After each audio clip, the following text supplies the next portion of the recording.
Hola, buenas noches, bienvenidos, feliz miércoles, es un gusto saludarlos, un nuevo capítulo de Zona Franca, un placer que nos acompañen. Vamos a hablar esta noche de una de las heridas más duras de la historia del país, que volvió a reabrirse hace apenas unas horas por cuenta del trabajo de la Jurisdicción Especial para la Paz, que es la JEP, que se propuso esclarecer qué fue lo que pasó con las llamadas ejecuciones extrajudiciales, que son los falsos positivos, los mal llamados falsos positivos. Esta entidad está indagando ese episodio de manera nacional, lo va a hacer ahora de manera macro, específicamente en los años 2005 y 2008. Hace días solicitó escuchar en testimonio de manera inédita a dos expresidentes de la República. Es una forma de ampliar el espectro y es la manera de pedir la versión, el testimonio de los expresidentes Álvaro Uribe y Juan Manuel Santos. A propósito de este tema, más que cifra, la JEP se plantea esclarecer qué fue lo que pasó, si hubo sistematicidad, por qué pasó y por qué y quiénes son los máximos responsables de un episodio oscuro en la historia reciente de Colombia, del que hay más de una investigación periodística que fallos o acciones de la justicia colombiana. Los años pasan, pero la justicia, o por lo menos la verdad, no está llegando a miles de familias, madres de familia, que a pesar de los años no pierden la esperanza de saber qué fue lo que pasó con sus hijos. En el fondo de la discusión está la fuerza pública, el Ejército de Colombia, que es el señalado como el responsable de estos falsos positivos y que de manera casi que a regañadientes han ido uno que otros reconociendo este horror de la guerra de los falsos positivos. Esa es la discusión de esta noche, la ventana que está abriendo la Jurisdicción Especial para la Paz para escuchar a altos exfuncionarios, personas importantes que ocuparon las máximas dignidades en Colombia y que podrían tener su versión o por lo menos tesis, datos de lo que ocurrió con el caso de los falsos positivos. Bienvenidos.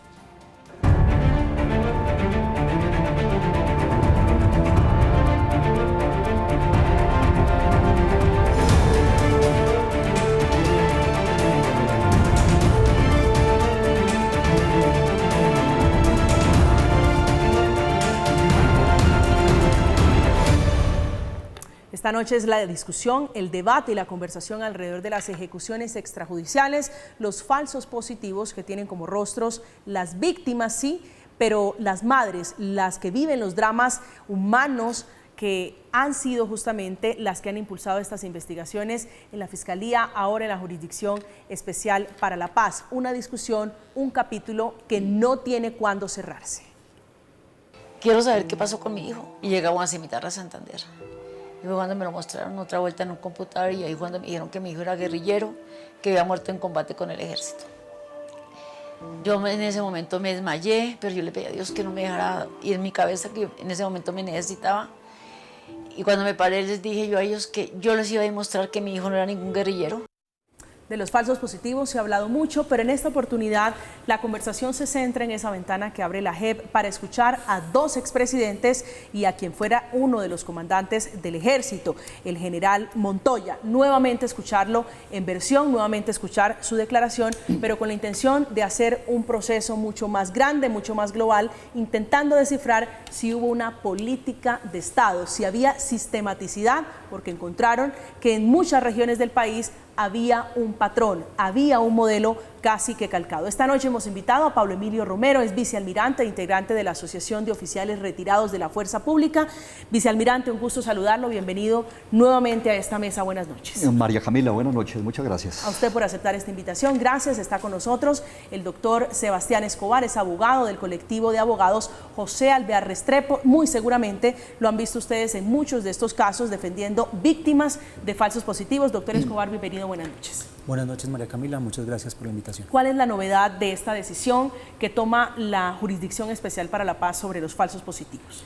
Bueno, la novedad de esta decisión es que se abre una segunda fase en la investigación de este fenómeno macrocriminal que ya la jurisdicción ha venido esclareciendo en primer lugar a nivel territorial en 6 territorios críticos, que también avanzó en la identificación de un universo provisional de hechos que ha definido y ha determinado que es de aproximadamente 6.402, con la posibilidad de que esto pueda, digamos, variar con el avance de las investigaciones, pero en esta fase ya de carácter nacional ya no va a entrar a determinar la existencia o no de patrones específicos territoriales en nuevos territorios críticos, sino que ya justamente una de las conclusiones es que esos patrones han sido más o menos similares en las 6 regiones que ha identificado. Lo que viene en esta segunda parte es si en el territorio nacional esos patrones se replican y se replican también identificando unos factores comunes que le permitan concluir. ¿Cuáles son esos patrones? ¿Cuáles son esas conductas que se repiten? Bueno, las conductas que se repiten han sido justamente pues, las de asesinatos y desapariciones forzadas de personas que fueron ilegítimamente presentadas como bajas en combate, pero han tenido 2 características fundamentales en los territorios hasta ahora analizados. Hay una primera que se dio, digamos, en la fase entre 2002-2005, que estaba asociada a la relación de la fuerza pública con grupos paramilitares para la presentación de resultados operacionales, fundamentalmente bajo la estigmatización de las comunidades, asociándolas con estructuras insurgentes o guerrilleras, y una segunda fase posterior del 2005 que está más asociada a motivaciones por la presentación de resultados operacionales. Esos han sido básicamente como las 2 motivaciones del patrón de ejecuciones extrajudiciales que ha venido identificando la JEP hasta ahora. Vicealmirante Romero, su lectura sobre esta decisión, esta nueva decisión de la JEP sobre los falsos positivos. Bueno, María Camila, a mí no me extraña que la Justicia Especial para la Paz le dé un énfasis especial a este tema por varias razones, las razones por las cuales fue creada. Diría yo que incluso la tendencia dominante de las nociones que se dan en los diferentes miembros, en los magistrados y en las diferentes estructuras de la Jurisdicción Especial para la Paz, más la noción que se ha venido estableciendo desde hace un tiempo ya largo. Creo que todas esas situaciones dan para que a este tema se le conceda naturalmente una prioridad muy especial. Y a eso se le agrega que en la fuerza pública misma también se ha querido que a esto se le dé una prioridad muy especial y que se investigue y se determine exactamente qué fue lo que pasó. Tú decías ahora que últimamente la fuerza pública ha venido aceptando a regañadientes este fenómeno. Yo con todo respeto y con todo afecto creo que eso no es cierto y lo digo desde el punto de vista de lo que viví estando activo. Yo soy oficial de la Armada Nacional, pero estuve en la línea operativa y muchas veces tuve que estar trabajando conjuntamente con tropas del Ejército Nacional y algunas veces bajo mando de los generales. Y yo puedo decirle que si en algún momento hubo incredulidad sobre el asunto fue precisamente porque no podíamos creer que gente nuestra se estuviera prestando para situaciones de este tipo o estuviera malinterpretando las órdenes. Pero en la medida en que la realidad en algunos casos se nos fue haciendo evidente, nosotros hoy en día absolutamente todos los militares y policías de todas las fuerzas que no tenemos que ver nada con casos aberrantes de esta naturaleza, no tenemos ningún problema en aceptar que dolorosamente este tipo de casos se dieron. Lo que queremos ayudar en toda esta investigación a controlar es el hecho de que se magnifique por razones de cálculo de cualquier tipo, se magnifique el fenómeno y se utilice políticamente en detrimento de la fuerza pública y en detrimento sobre todo de algunas personas inocentes que, como ya hemos visto, han sido acusadas injustamente. Usted menciona el capítulo político y habla de nociones. ¿Le preocupa la ideología que ha relucido muchas veces, ha salido a relucir de los magistrados de la JEP? Sí, sin duda. Yo creo que en este país uno de los problemas que tenemos es que se ha politizado la justicia. Yo creo que es importante reconocer que todos los colombianos de todas las orillas políticas reconozcamos que un elemento fundamental para que haya verdadera paz aquí en el país es que haya justicia. Y no la podrá haber si hay sectores políticos que intentan sacar ventaja del sistema judicial y de la Justicia Especial para la Paz. Y yo creo que efectivamente hay aquí nociones ideológicas que han permeado la justicia ordinaria y la Jurisdicción Especial para la Paz, y nos preocupa que estas nociones construyan alrededor de este fenómeno aberrante una realidad que no corresponda exactamente a la realidad, valga la redundancia. Doctor Escobar. Pues lo que yo he verificado durante las versiones voluntarias que han rendido justamente integrantes de las tropas de las fuerzas militares y particularmente de las unidades militares en las que se ha concentrado la investigación es justamente en su gran mayoría una disposición a reconocer que han participado en estos hechos y que han participado, como lo venía diciendo ahorita, por diversas pues, motivaciones, ¿no? Una de las que más se ha, digamos, considerado en esta nueva fase de investigación es esta de las presiones por resultados, y esto ha venido, digamos, a relucir bastante en la práctica de esas diligencias. Yo desconozco a cuáles son las, digamos, motivaciones políticas a las que se refiere el doctor Pablo Romero. Yo, por el contrario, lo que he podido apreciar en el marco de esas diligencias es que las referencias son a hechos concretos de los que se ha venido reconstruyendo un rompecabezas justamente producto de las propias declaraciones de los miembros de la fuerza pública. Aquí no estamos ante inventos y elucubraciones de los jueces o de los magistrados, sino a la reconstrucción de ese rompecabezas sobre la base de esas declaraciones. Por supuesto que hay algunos funcionarios de la fuerza pública, comparecientes hoy en día, que se han negado a reconocer la responsabilidad, están en su derecho y por eso están en una fase del procedimiento que es de carácter adversarial, donde debe ser ya otra, digamos, entidad al interior de la JEP quien demuestre que tienen responsabilidad.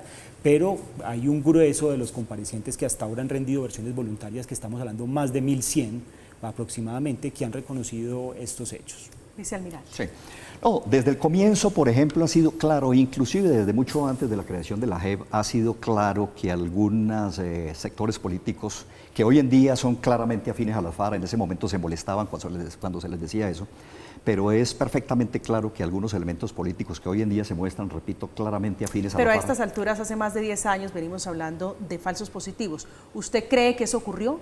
No, ¿Que no, hubo no, una no. orden y que hubo una No. política de beneficios, de incentivos que motivaron falsos positivos? No lo creo. Estoy absolutamente convencido de que lamentablemente hubo personas de la institución que cometieron falsos positivos.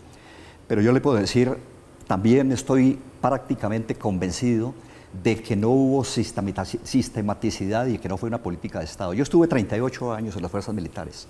Nunca, nadie, nunca, ni una sola vez, ni siquiera me hizo una insinuación en ese sentido.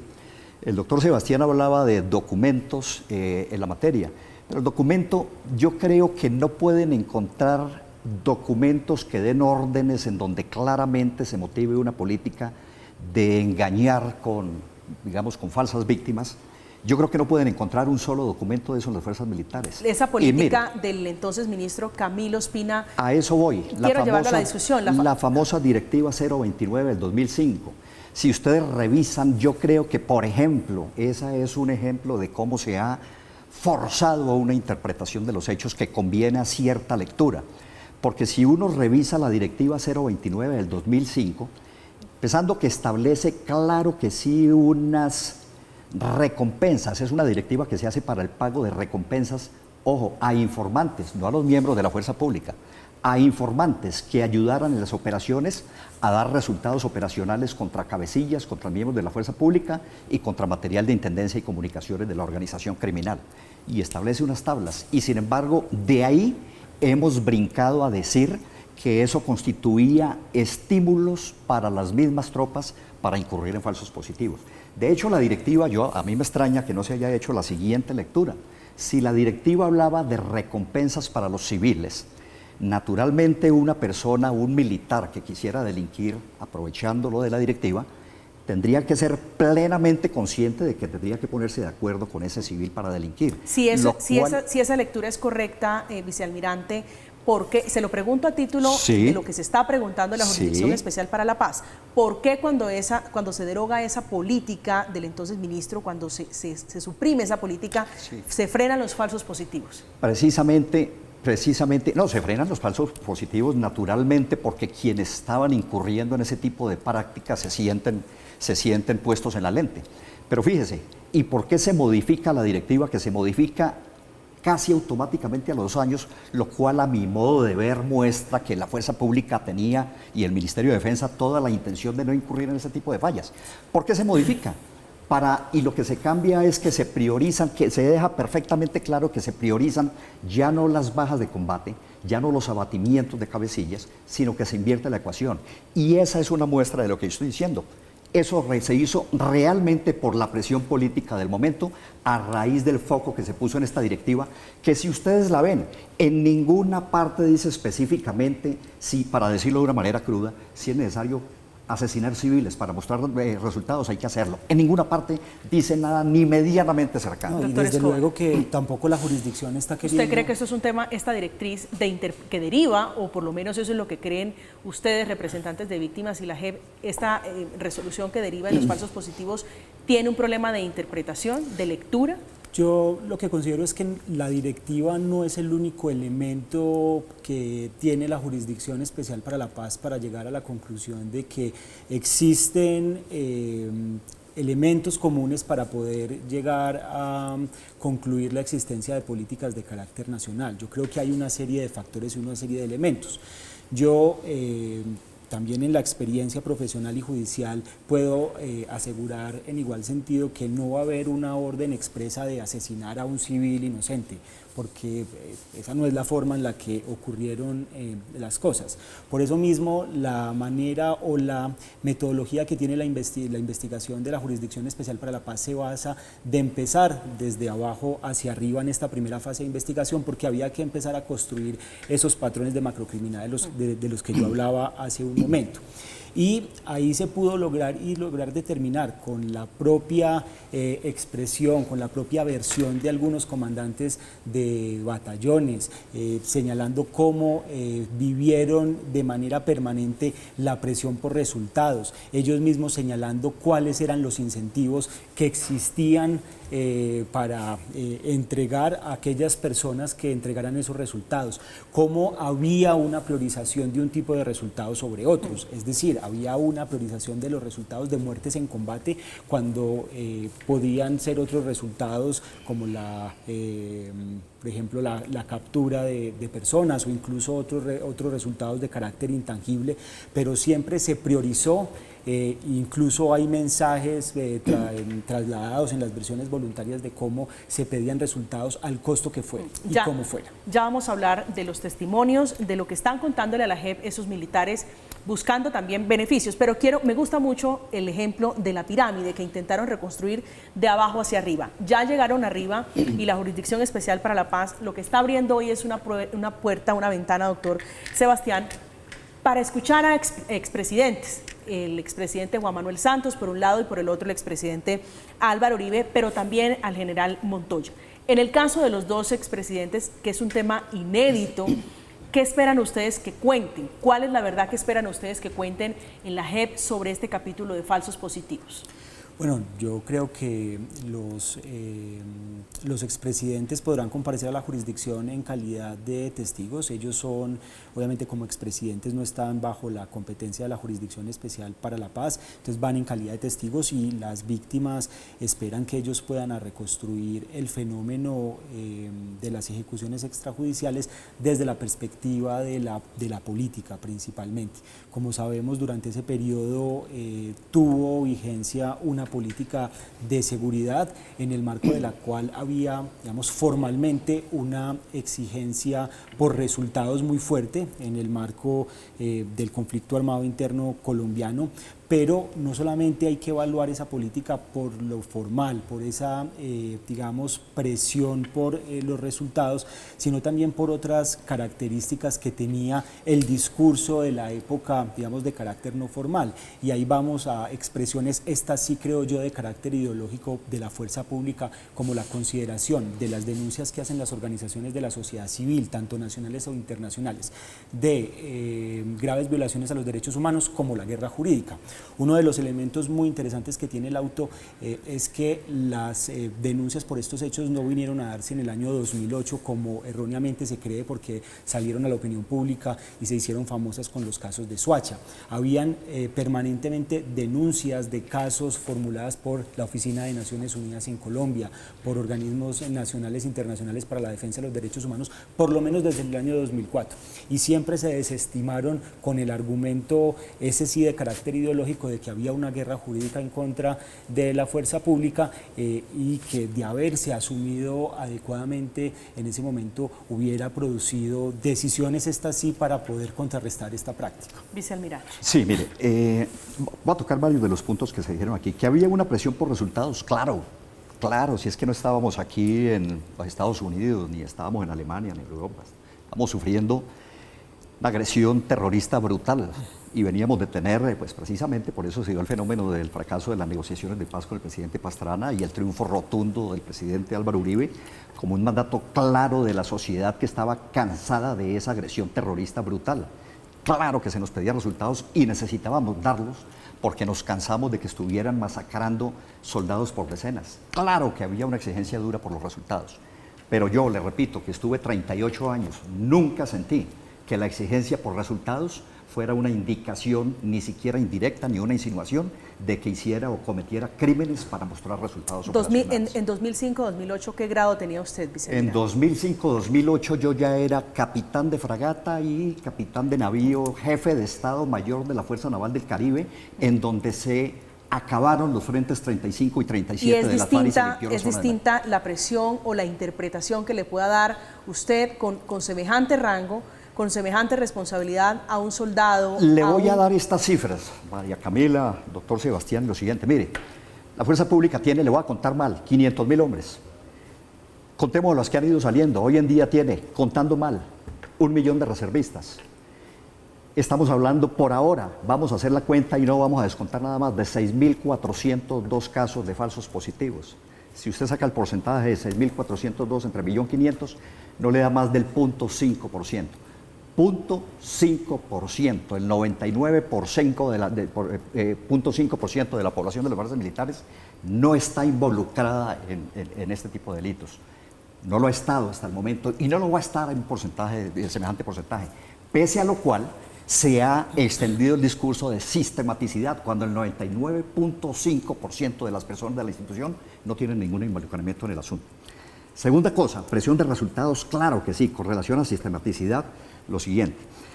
Hay que tener en cuenta lo siguiente, María Camila y señores televidentes, porque es que es muy fácil ver las cosas ahora desde el momento sin tener en cuenta el ambiente del asunto y sobre todo el ambiente operacional. Una de las tácticas que todavía siguen utilizando hoy los grupos criminales más utilizadas son las milicias, guerrilleros de civil, los escudos humanos, niños y mujeres. En medio de ese ambiente era, no voy a decir ni siquiera que fuera fácil que un cuerpo de tropas se equivocara y diera de baja a alguien que estaba de civil, pero sí era absolutamente fácil y ojalá se hagan las investigaciones y ojalá podemos demostrar eso. Era absolutamente fácil que los guerrilleros con uniforme cogieran y cambiaran a víctimas de su guerrilla y les pusieran cuerpos de civil. Yo creo, Ahora, permítame, digo lo siguiente. Mire, Señor. Mire el caso de Martín Sombra. La JEP y todo el mundo, digamos, inclusive organizaciones de las que yo acuso de darle un manejo político a un tema tan fundamental como los derechos humanos. Todo el mundo pasando de agache. Ahí está Martín Sombra diciendo que lo de Mapiripán lo hicieron ellos, la FARC, y sin embargo han condenado al Estado colombiano y han condenado a militares por eso. Independientemente de lo de Martín Sombra, ahí está demostrado, me excuse que le diga, no usted, su colectivo, está involucrado en casos lamentables de falsas víctimas.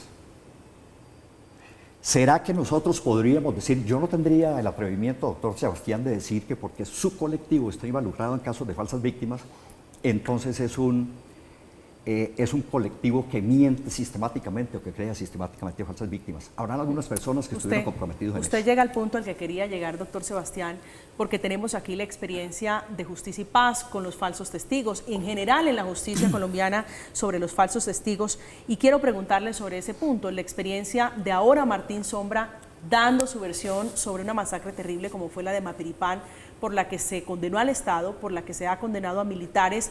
Y resulta que dice ahora él, es que esa fue una masacre no cometida por los paramilitares, sino cometida por la guerrilla de las FARC. ¿Hasta qué punto los militares, buscando beneficios, dan una versión que puede ser en algún punto del camino poco creíble? Pues María Camila, yo el testimonio de Martín Sombra, y es una lástima que me tenga que referir a esto porque estamos debatiendo sobre estos temas, pero el testimonio de Martín Sombra se cae de su propio peso. El propio Carlos Castaño se atribuyó la comisión de la masacre. Se han condenado a más de 24 personas, entre ellas paramilitares que reconocieron haber salido desde el aeropuerto de Apartadó hasta San José del Guaviare con el apoyo de la fuerza pública en el traslado y cometer la masacre. El Frente Aureliano Buendía al que se refiere Martín Sombra nació en el año 2003 y la masacre fue en el año 1997. De manera que esto es una forma de reencauchar para tratar de quitar credibilidad a la labor de las organizaciones de la sociedad civil, y me parece que es pues, impertinente y una lástima que tenga que pues, referirme a ello. Por otro lado, yo no le pido sobre Martín Sombra, pero sí sobre las denuncias de falsos testigos. De falsos testigos, porque ha ocurrido. Esto no es de Justicia y Paz, esto no es de la Jurisdicción Especial para la Paz, ha pasado en Justicia y Paz y en Justicia Ordinaria también, usted lo sabe perfectamente. No, por supuesto. Ahora, la Jurisdicción Especial para la Paz es el organismo judicial, y la Jurisdicción Especial para la Paz tiene que hacer una labor profunda de contrastación de los testimonios. Como le he dicho, pues en el marco de las versiones voluntarias, del procedimiento que ha definido la Jurisdicción Especial para la Paz, son los propios militares que han venido a reconocer los hechos. Es que aquí no estamos hablando de pero buscando beneficios, de libertades de la sociedad civil.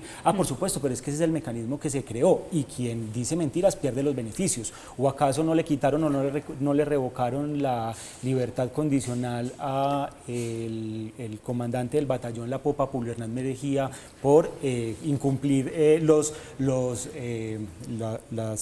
requisitos de la Jurisdicción Especial para la Paz? Luego, los beneficios que otorga la jurisdicción no son necesariamente incondicionados, y quien incumple las condiciones puede perderlos. Ahora, hay una labor de contrastación. Han hecho unas audiencias públicas que todos los colombianos hemos podido ver. Esta discusión de si son unos pocos, si están mintiéndome, porque es una discusión de hace 10 años. Es que aquí ya estamos en un escenario en el que hasta el propio Uribe pasó de la negación a la lamentación. Él mismo ha reconocido y ha lamentado la existencia de los falsos positivos. Sí, ¿no? que se dio por engañado el expresidente Uribe. A propósito de eso, de los dos expresidentes que tienen que ir, bueno, deberían ir como testigos, es la citación, ¿están obligados a ir a la JEP? Pues ellos no están obligados a ir en calidad de comparecientes, es decir, de vinculados al proceso. Ahora, todos los colombianos, sea presidente, sea un civil ordinario, tienen la obligación y el deber de prestar una declaración jurada ante una autoridad judicial. Nosotros esperamos que si las autoridades judiciales los llaman, ellos comparezcan a rendir su declaración. Vicealmirante, sí. Sobre esos dos expresidentes, ¿cuál cree usted que puede ser la verdad, la versión de los falsos positivos que entreguen a la JEP? La posición de los señores presidentes es muy cómoda, no están ni siquiera obligados y no tenían mando directo sobre las tropas. Entonces, para ellos es muy cómodo ir a aceptar algo que ya hoy en día acepta todo el mundo. Pero fueron comandantes en jefe de las fuerzas militares y pero de de policía. pero de todos modos, inclusive están de acuerdo con el acuerdo de paz con la FARC, están prácticamente blindados completamente. Así que es muy cómodo para ellos presentarse allá a evitar, digamos, que comentarios negativos de la opinión pública sobre ellos y reconocer algo que ya toda la sociedad, incluyendo los militares, estamos reconociendo, que es que efectivamente, lamentablemente, las aberraciones de los falsos positivos existieron. Con relación a lo de los beneficios paramilitares, mire, voy a decir lo siguiente, doctor Sebastián y pueblo colombiano. Se pinta o se quiere pintar o se ha querido pintar a las fuerzas militares a partir de los que cometieron los falsos positivos como los peores asesinos del conflicto colombiano. Sin embargo, repito, el porcentaje de los que cometieron falsos positivos no llega al 0.5, lo voy a estar recalcando. Segundo, no fuimos las fuerzas militares los que pedimos una justicia especial para que perdonaran a quienes cometieron falsos positivos. No fuimos nosotros los que nos inventamos la Justicia Especial para la Paz, no fuimos nosotros los que perseguíamos impunidad, penas de 8 años y siembra de lechugas. Y fuera de eso, las FARC, en medio de todo, siendo criminales de lesa humanidad, que en un sistema de justicia era para que pagaran condenas de cadena perpetua, pues para ellos también es muy cómodo reconocer, porque ya tienen garantizado máximo 8 años de cárcel, sembrar lechugas. En cambio, tenemos el caso inverso de los militares que, habiendo cometido crímenes, a los cuales, otra diferencia, nosotros no intentamos justificar a quienes cometen falsos positivos, a diferencia del sector opuesto a la fuerza pública, que vive maniobrando a ver cómo justifica a sus comandantes y a los que cometieron crímenes de lesa humanidad. Ahora, nosotros no pedimos eso, pero voy al ejemplo entonces de los militares. Naturalmente, si un militar que cometió un delito y está condenado a 40 años y ve en la JEP una posibilidad de salir de la cárcel, dejar de pagar 40 años e ir a sembrar lechuga, pues naturalmente dice lo que tenga que decir. La mayoría tiene que ser un soldado con dignidad, como mi general Arias Cabrales, que dice: no estoy dispuesto a asumir unos crímenes que no cometí, así me pudra en la cárcel. O sea, que el único que tiene dignidad es el que no reconoce, es decir, el que va y reconoce y se Es quita, que- digamos, la culpa de Es que el encima. sistema es para favorecer a los que se estaban desmovilizando. El sistema resultó tan perverso que termina favoreciendo o siendo favorable para los verdaderos criminales y termina siendo una pesadilla para quienes falsamente acusados se niegan a reconocer mentiras, crímenes que le han montado. Doctor Escobar. Pues yo creo que el sistema es un sistema que tiene unos beneficios y unas condiciones para todos los que se someten ante ella. Es más, de hecho, quienes no reconocen responsabilidad pueden ir a un juicio como podría ser ante la jurisdicción ordinaria con las mismas garantías y con las mismas posibilidades. Lo que pasa es que aquí también se ha querido construir una narrativa según la cual la responsabilidad simplemente fue de unos soldados que actuaron de manera descoordinada de sus comandantes. Entonces aquí la fuerza pública en algunas ocasiones... Decía el para general reivindicar- Montoya que eran unas personas que ni siquiera sabían coger unos cubiertos. Coger unos cubiertos, por ejemplo, para desmeritar. Entonces, aquí, digamos, se ha convertido en una narrativa la de atribuir la responsabilidad únicamente a los soldados, señalando que es sobre la base de la voluntad exclusiva de ellos y que se confió en la buena fe de ellos en el marco del terreno y de las operaciones. Sin embargo, no se piensa en la responsabilidad de esos comandantes, pero cuando las operaciones son exitosas y ahí sí se sale a reivindicar, digamos, el mando y la responsabilidad. Es que, doctor Sebastián, Vicealmirante. y María Camila y los colombianos, si un comandante cumple con lo que tiene que cumplir y exige el planeamiento riguroso y los procedimientos de planeamiento de una operación, y recuerda el cumplimiento del DIH y el respeto de los derechos fundamentales, y incluso en la orden de operaciones recoge, como lo hacíamos, el visto bueno de los asesores jurídicos de constancia de que se estaban haciendo las verificaciones de naturaleza jurídica. Si ese comandante cumple con lo que le corresponde, pues el comandante naturalmente intentará defenderse de que le achaquen culpas porque hubo personal de tropa que en el campo de operaciones se desvió por las razones que fueran. Pero Estamos entonces el analizando- comandante, Pero fíjese según que aquí tenemos- según esta noción de la comandancia, el comandante es un notario que protocoliza una No, orden de operaciones, no. que le hace seguimiento, No. no que verifica, por ejemplo, No, cuál es el grupo armado comandante, que está en el doctor Sebastián, escenario de operaciones. El comandante no es Dios. Es que tenemos no casos en tiene el donde don de la ubicuidad. El tenemos comandante casos. debe responder por lo que debe responder. Pero si el comandante me dice a mí: Romero, usted tiene que ir a cumplir esta operación, y le recuerdo que tiene que hacerlo así para que no me cometa ningún delito, y yo voy y violo esa instrucción y cometo un delito, ¿por qué tengo yo que De acuerdo. emproblemar o vincular al comandante con mi responsabilidad? cree que eso, por Ahora, ponerle si un la caso- JEP me dice a mí: Romero, en vez de pagar 40 años de cárcel, hombre, diga alguna cosa. ¿Usted cree que es el caso, para poner casuística aquí un poquito? Sí. El general Henry Torres Escalante, que negó y negó y negó los falsos positivos y terminó reconociendo su responsabilidad en la JEP. Ese podría ser un ejemplo. María Camila, yo no me podría meter en los casos particulares porque, a diferencia del doctor Sebastián, que es abogado de un colectivo que se mantiene, digamos, actuando dentro de la Jurisdicción Especial para la Paz, yo no lo soy, y como no he tenido, digamos, que un caso personal, no evito involucrarme. Lo Así que en comprendo. casos específicos no podría decirlo. Lo comprendo. Pero lo que sí quiero decir es, quien haya cometido delitos a su nivel,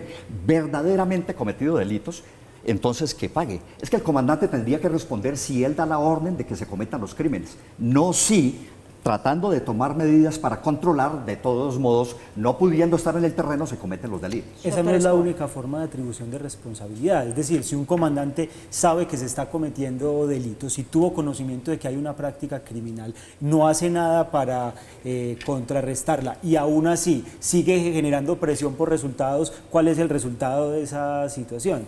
Pues Pues naturalmente... Lo que sucedió, que se presentaron 6.402 casos y además es que esta no es Hay la una cifra discusión, absoluta. la JEP ha dicho que son 6.402.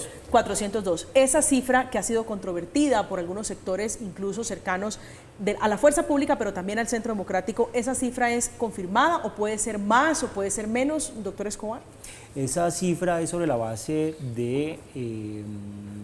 pues de un acopio de información que ha tenido la jurisdicción desde la presentación de informes de las propias autoridades como la Fiscalía General de la Nación, el Centro Nacional de Memoria Histórica, la Procuraduría y organizaciones de víctimas. Es una cifra que tiene un carácter provisional porque esto se ha venido enriqueciendo sobre la base de las contribuciones y las versiones voluntarias que han rendido los pues oficiales, suboficiales y soldados en el marco del funcionamiento de la jurisdicción.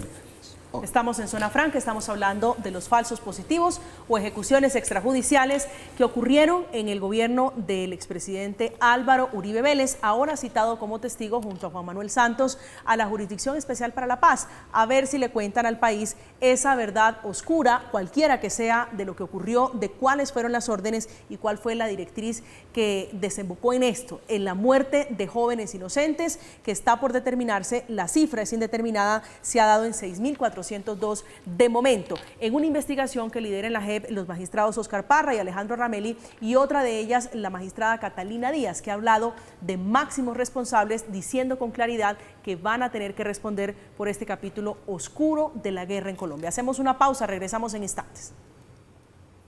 Durante esa época que estamos priorizando, en efecto, el general Montoya ocupó el cargo de comandante del ejército y por esa razón, ya en el pasado, en el marco de la instrucción de este macrocaso, ya le hemos llamado a rendir su versión voluntaria sobre algunos componentes de lo que implicó la comandancia del ejército en esa época en relación con este macrocaso.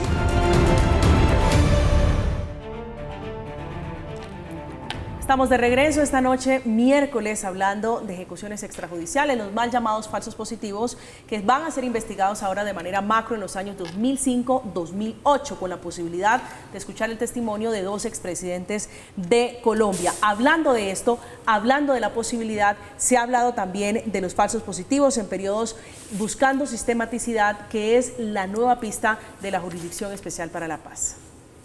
El fenómeno de los falsos positivos existe en Colombia desde incluso finales de los 80, pero es en el 2002 en que la curva muestra un ascenso exponencial y como lo hemos determinado, entre 2002 y 2008 pudieron ocurrir al menos 6.402 falsos positivos. Entonces, seguiremos investigando a partir del 2002 y nos concentraremos en las responsabilidades de los altos mandos militares.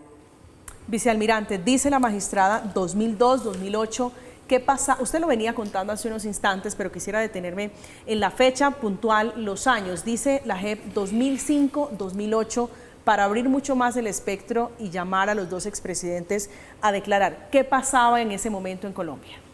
Pues yo creo que todos lo recordamos. Repito que veníamos de una época en los gobiernos básicamente anteriores a los de Pastrana, que obligaron a que se intentara unas negociaciones de paz, porque era una época en donde la atención que se había dado a la fuerza pública y a los medios requeridos para atender la agresión terrorista pues eran muy limitados, y por otra parte fuera la época en donde prácticamente las FARC y las organizaciones, el ELN y también las organizaciones narcotraficantes habían llegado al punto máximo de su poder como consecuencia del control sobre el negocio del narcotráfico. Y recordemos que se produjeron los grandes ataques contra unidades de la fuerza pública y las grandes matanzas. Y recordemos que fue a raíz del rechazo del intento de negociaciones de paz del presidente Pastrana, que prácticamente el expresidente Uribe se disparó en las encuestas de ser un desconocido y tener el 1%, a ganar con, no sé si me equivoco, pero con el más del 60% de los votos. El mandato de la población fue perfectamente claro. Y a partir de ese momento se inició por parte de las fuerzas militares una ofensiva amplia, y por parte de estas organizaciones terroristas, sobre todo la FARC, digamos mayoritariamente la FARC, que estaba muy fortalecida, pues una reacción y un intento. Y en la medida en que se fueron dando los resultados desde el punto de vista militar en contra de la organización, y en la medida en que se fue debilitando, pues comenzamos a ver un incremento en la actividad política y en la actividad jurídica de organizaciones y de colectivos afines. Yo creo que eso es un hecho. Es que mire, hay una cosa que aquí, cuando uno habla de esto, la gente se molesta y entonces intentan decir que es que uno está tratando de estigmatizar a alguna persona. Le repito y le doy ejemplos concretos. Senadores, algunos de ellos vinculados con el colectivo, y repito, excúseme, hablo sencillamente por el ejemplo, no estoy diciendo que ustedes o que todo lo del colectivo, no quiero caer en la misma estigmatización que de pronto ustedes hacen. Pero en ese momento se ofendían, demandaban jurídicamente si se les decía que tenía algún vínculo con la FARC, y después fueron sorprendidos transportando a Santrich para todas partes, reportándole a Iván Márquez por celular, advirtiendo a la guerrillerada sobre una opinión, sobre una operación militar.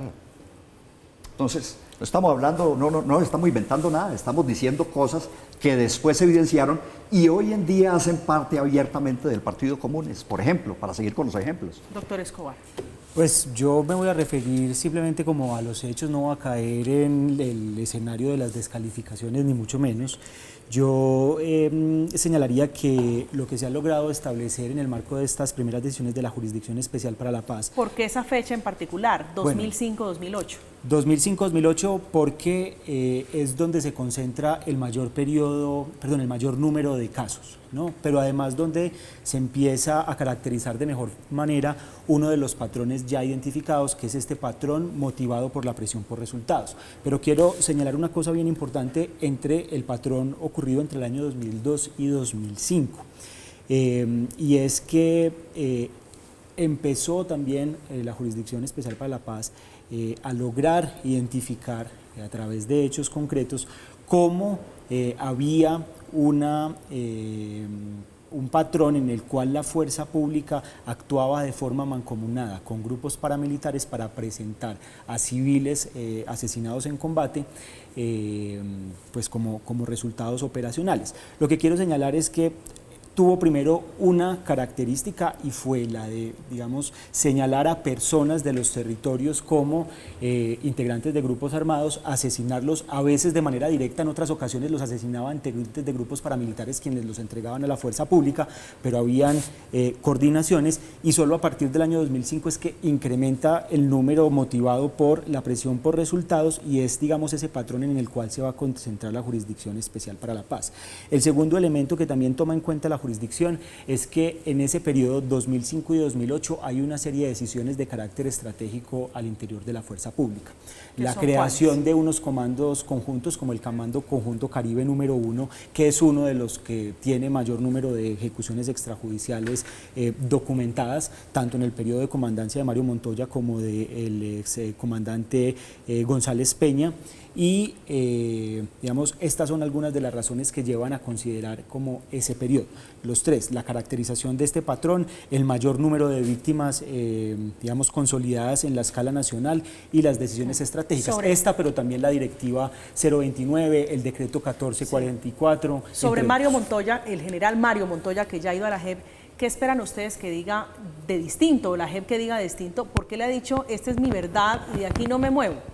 No, yo creo que Mario Montoya ya ha escogido la ruta de no reconocer responsabilidad, ya lo he dicho, él tiene todo su derecho en el marco de la jurisdicción de poder pues defender esa tesis, pero lo que le corresponde a la jurisdicción por ahora es llevar a cabo una investigación para determinar si en los periodos de él como comandante del Ejército Nacional, como comandante del Comando Caribe Conjunto número 1, tuvo responsabilidad en estos hechos. Hasta ahora lo que se ha venido haciendo en la primera fase de investigación es concentrarse en la 4ª Brigada, donde también tuvo un mando y que también tuvo un gran número de ejecuciones extrajudiciales. Es que además hay un fenómeno, en algunos casos en concreto, en donde uno observa que hay un traslado de la práctica por toda la comandancia, ¿no? Y la comandancia de Mario Montoya históricamente en la 4ª Brigada, después en la Primera División, Comando Caribe Conjunto número 1 y Ejército Nacional, se caracterizó en todos esos periodos por tener el mayor número de víctimas de ejecuciones extrajudiciales.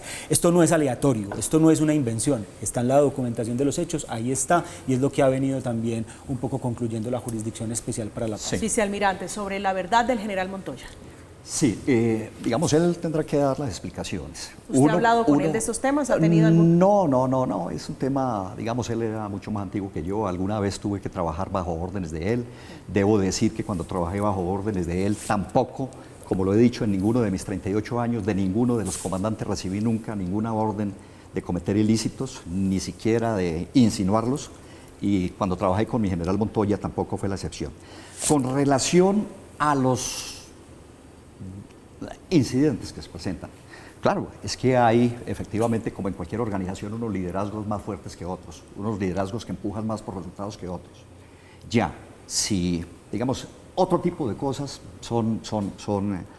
u otro tipo de situaciones ilícitas que se hubieran presentado, que se hubieran podido presentar ahí, pues digamos, como lo decimos nosotros, cada quien tendrá que responder por lo que hizo. Pero lo que quiero decir en este caso específicamente es que uno lo puede tomar de dos maneras y unos prefieren tomarlo de manera negativa y otros de manera positiva. Unos pueden decir, no, es que el general Montoya por donde iba impulsando falsos positivos. Otros podemos decir, y es lo que yo diría con base en lo que yo vi, a mí me consta, es que el general Montoya donde iba le tocó vivir esa situación dura y donde iba pidiendo resultados. Ya si por pedir resultados hubo militares que en medio de la situación cometieron ilícitos, cada quien tendrá que responder. ¿Y por línea de mando no tendría que responder? Lo segundo, sí, pero repito lo que digo, que cada quien responda por lo que hizo o dejó de hacer, pero a su nivel. Es que lo que yo veo y lo que digo aquí es que se quiere forzar la situación para condenar, pienso yo, que eso es lo que ocurre, que se quieren forzar las interpretaciones y las situaciones para condenar sí o sí a personas como Mario Montoya, que de pronto por haber dado resultados en la lucha contra la agresión de las FARC, entonces comienzan a ser perseguidos. Pero mire, voy a decir lo siguiente también, doctor Sebastián. Rápidamente, vicealmirante, para ir a la pausa. No es cuestión de estigmatización. Lo que pasa es que ustedes se sienten con todo derecho de criticar a todo el mundo, incluyendo la fuerza pública, y de, en términos generales tratarnos de asesinos, pero nosotros no podemos mostrar sus fallas porque se ofenden y dicen que lo estamos estigmatizando. No. El político que se la pasó y llevó hasta a Santrich, hasta la frontera para que se volara, está identificado. El político que advirtió a la guerrillerada fue mostrado tuvo que borrar el tuit, mejor dicho, él mismo. El político que tenía no uno ni dos, sino 3 teléfonos de Iván Márquez está identificado y le tomaron una foto ahí en una sesión del Congreso, etcétera. Entonces, no son hechos. En el caso del colectivo suyo, y me excusa porque yo no quiero ir a ofenderlo a usted. Yo no quiero desviar el debate, María Camila. Una frase rápidamente, quiero destacar que no se trata exclusivamente del número de hechos. Hay otros elementos que hablan de la responsabilidad. Hay denuncias en la 4ª Brigada desde el año 2002 de las ejecuciones extrajudiciales. No se hizo nada a pesar del número de casos. Es ahí también donde reside la responsabilidad. Y la otra cuestión es la siguiente también. Rápidamente, vicealmirante. Una guerrilla, señores, una guerrilla. Ayer, hoy y siempre, no es únicamente el cuerpo armado. El cuerpo armado es únicamente por ahí la punta del iceberg, siempre tiene algo que está escondido. Esa ha sido justamente la justificación que llevó a los falsos positivos, creer que los civiles son los responsables de participar en las hostilidades, y eso fue lo que ocurrió. Esa fue una de las razones y motivaciones del auto, las motivaciones estigmatizantes que generaron el asesinato de personas. Me deja ahorita que regresemos. Ahorita que regresemos lo dejo hacer su réplica, vicealmirante. Me tengo que ir a comerciales, hablando esta noche de falsos positivos, por la que no solamente están pidiendo las madres de estos muchachos víctimas responsabilidad de los mandos militares, sino también de los políticos. A modo de reclamo, le dice una de ellas, madre víctima, a los políticos que den la cara. Hacemos una pausa, ya regresamos.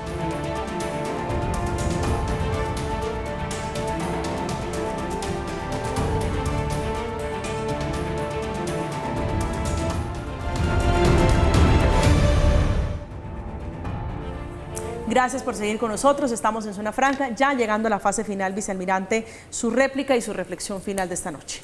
Sí, estaba diciendo María Camila y doctor Sebastián, la guerrilla no es únicamente el cuerpo armado, siempre tiene conexiones en la parte política. Se pueden molestar, así ha sido siempre.